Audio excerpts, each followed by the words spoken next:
Hello everybody. So today I want to talk about calculus. The topic that is about inverse function. So now I want to show you how to answer.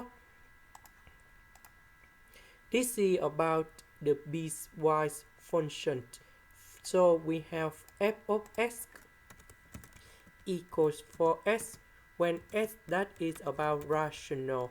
So we can see that this one and this one equals together. That means s equals to y.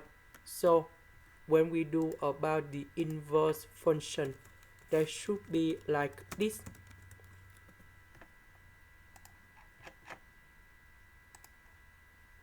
So because s equals to y, so we keep the same s.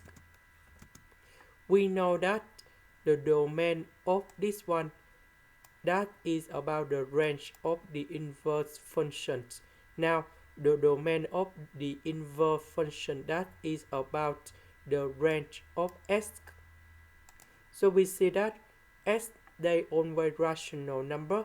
So this one they will have the same.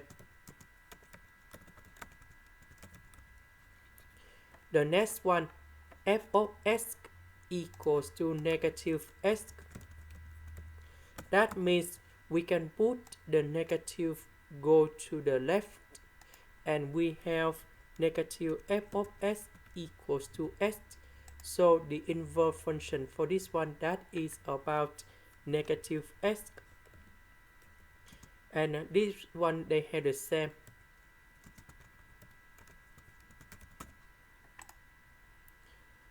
This is the end. Thank you for watching.